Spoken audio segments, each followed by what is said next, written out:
Good morning everyone, or evening because you'll be watching this in the evening. I wanted to do a hair tutorial today. I just thought it'd be really fun to go through some of the products I use, the way that I do my hair. Not that I'm like particularly fabulous at it or anything, but just my hairdresser has recommended loads of really great products that I now use and have used for quite a long time, like probably two years.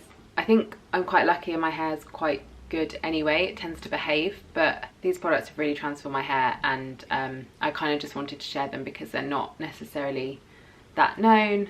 I think like there's a lot of hype around a lot of new products that have like uber cool branding and stuff, and I think there's just, yeah, there's a couple of brands I just really rate them. So we're going to go back in time a little bit now, and I'm going to literally show you how I did this. So I start with One United and I just spray that all over my hair. This is one that my hairdresser has recommended. It's to protect your hair from the heat, so it's an all-in-one, so it nourishes, conditions, helps even out porous hair, reduces dryness, detangles, oh my god, the list like literally goes on. Makes blow drying more easy, controls flyaways, gives a silky touch, helps prevent split ends, etc, etc. Oh, just whacked myself in the face. Yeah, so it's a goodie. I do notice the difference when I've used it and when I've not used it. And then I will get my trusty Dyson hairdryer. I know a lot of people have said about the Dyson Airwrap and how good it is and things. Like, it just looks a bit fiddly for me. So this is the Dyson hairdryer that I'm using. I can't remember what like number or style it is, but I will find out and link it below.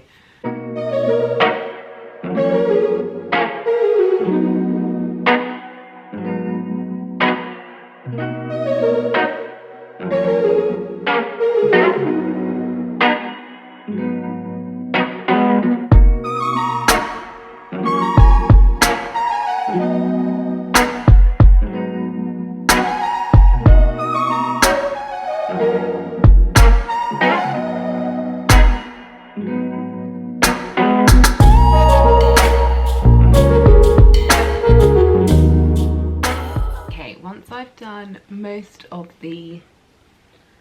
of the drying and it's almost fully dry, I go in with my just a Babyliss brush that I stole from my older sister, I'm pretty sure, so it's probably gonna have a few things to say to me after this.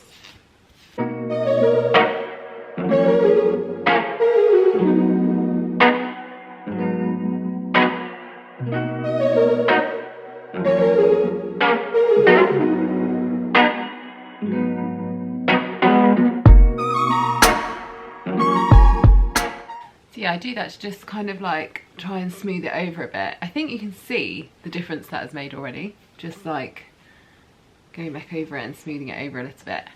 And then annoyingly, because it is quite floofy still, I tend to, even if I'm curling my hair, I tend to go over it with straighteners first. This is my morning routine, by the way, but I also do it the same way if I'm going out. Because basically, obviously if I've put heat on my hair to make it go straight, if I then go straight in with the curlers after, it's not going to be, like, it's not going to do anything because it's going to be too hot, like it would have just been styled. So I tend to do this, then go and get dressed, and then come back and curl it when my hair's cooled down and is ready to be sort of styled again, even though I do this really lightly.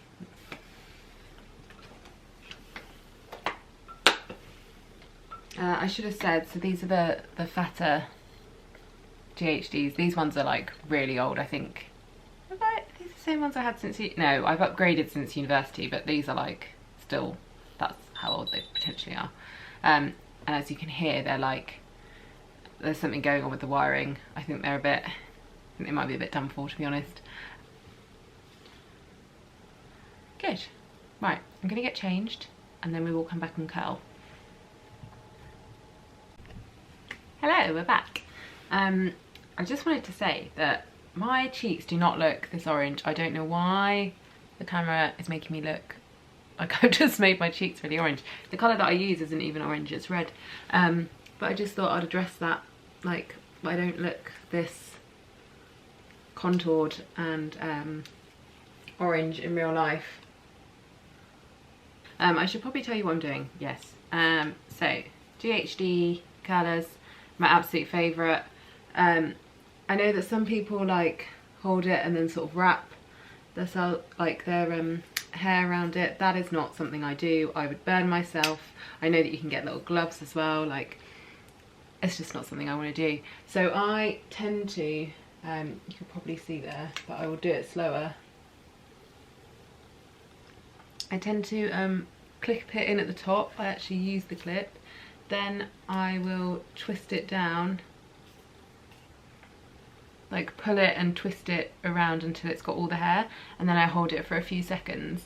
That's just, yeah, it's just the way I do it, but it's the way I've done it since I was about 15. I upgraded to GHDs. I used to have Babyliss curlers, which were incredible. I upgraded to GHDs a couple of years ago. I don't really see much difference in the end result in terms of like the curl I get. I didn't see too much difference. So if you are in the market for curlers, maybe watch some reviews on Babyliss ones if you're looking for a cheaper price point.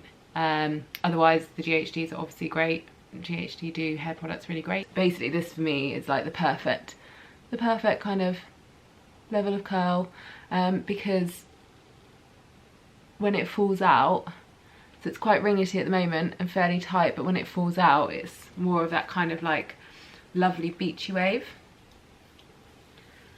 But anyway, I'm going to stop yabbering on, probably going to speed this bit up of me doing it, and then I'll show you the finished result a bit better, and I will show you the hairspray that I use, and tell you a bit about what my hairdresser says about hairspray.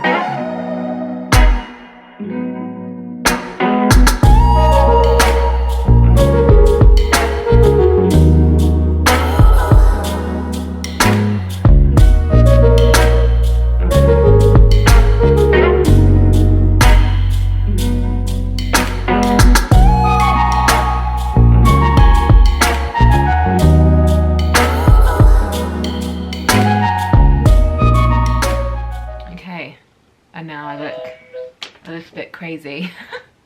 It's like so curly. This is kind of what it looks like.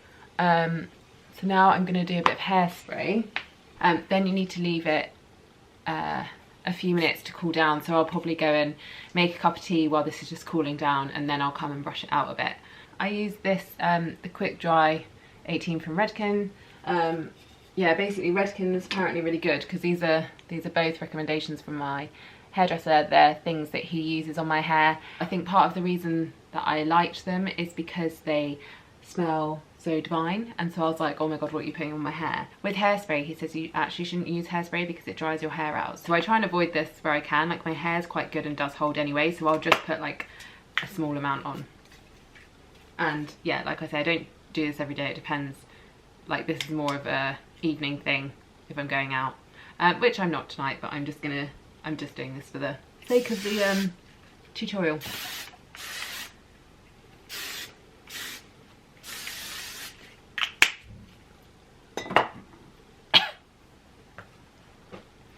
Right, I will go make a cup of tea while my hair cools down, then I will brush it out a bit, because if you do it when it's hot, it will all just fall out. Okay, we're back. So this is feeling cooler, so just going to brush it through with my paddle brush that I was using before. Now, if your hair does fall out, like as in if when you brush through, it does fall out, even though you've hairsprayed it, even though you've left it. What I would say is to brush it from the underneath. Don't brush over the top. Like if you need to brush this bit to kind of calm it, or like frizzy bits, then just literally brush that bit. But I would brush from the underneath because I found that my hair was much less likely to fall out that way. So yes, this is how I tend to wear my hair most of the time. I tend to prefer to curl my hair because it just goes with how it naturally is going to be anyway. So then if like it gets a few waves in it throughout the day, or gets a bit kinky from the rain or anything like that, it will it won't matter because it'll be curled anyway. So I just wanted to go through 2 other products that I use. I think, so I've mentioned these hair burst tablets before. What I wanted to say about these is that I actually found that they made me feel quite sick. I was taking them first thing in the morning before I'd eaten, or maybe just after breakfast. Then I switched it to just after breakfast, but it still made me feel a bit sick. So what I've started doing is I've started taking them at the end of the day when I've had breakfast, lunch, dinner. Started taking them at the end of the day. So then if I do feel a bit funky, I'll be asleep. So I know that you're probably thinking, why don't you just stop taking them? I've actually found that these really work. I've found them quite effective. I could see the difference in, like, you know, when you're washing your hair and the hair in the plug, like there was less hair in the plug. I've had compliments on my hair since I've been using these, and I can see as well from my roots as they're coming through, like it's definitely had a bit of an impact. Yeah, I'm probably gonna like keep taking these in the lead up to the wedding because I'm willing to try anything at the moment so that my hair is lovely and long and glossy for my wedding day. The other thing that I wanted to share was just my shampoo and conditioner that I use. Again, this was what my hairdresser was using. He actually uses a different one now because I think they've moved away from using this brand, but this is what he used to use, and my hair, like, I notice the difference when I'm not using this. Like when this has run out and I use other stuff for a bit, like the difference, it's ridiculous. This stuff is incredible. So it's Pureology is the brand. I use the Smooth Perfection, but they've got like a volumizing one, they've got like a super moisturizing one, they've got like, I think like a purple one, as in like if you've got blonde hair, ones that's like a bit better. So this is for frizz prone colour treated hair, which is me. My hair isn't actually that colour treated. I have a bit of ombre put through, but we probably do that, like give it a little lift once a year because it kind of stays quite good. And then the conditioner as well. So I buy these from Amazon actually, but you can get them from like Look Fantastic and some other places like that. This stuff is just incredible. It says that it's a luxurious creamy conditioner. This gentle and creamy system of shampoo and conditioner and serum restores manageability for frizz prone hair. 100% vegan as well. But the reason my hairdresser recommended it is because it's like gentle on your hair. So some of the cheaper high street shampoos and conditioners strip all the moisture out of your hair, and are actually quite bad for your hair, whereas this is like really gentle and soft. What I would say is that it's extremely expensive. They're like £15 each or something crazy, but the difference they make, and they do last quite a long time as well. For me, it's worth it. Like I feel so much better in myself when I feel like my hair's nice. So even just like from a confidence point of view, it's better. So yeah, I hope that was insightful, helpful. Yeah, it's just the way that I do my hair, and I just thought I would share it because I think some of these products I didn't know about and have been recommended to me by my hairdresser as well. So yeah, kind of trusted person, but I can like really vouch for these products. So yeah, I just thought I would share a little bit of some of the things that I do in case it's helpful. Any comments, reviews, questions, any recommendations for straighteners, all welcome in the boxes below. So yeah, and I will link everything, of course. But have a good evening everyone, and I will see you next time. Thank you for watching.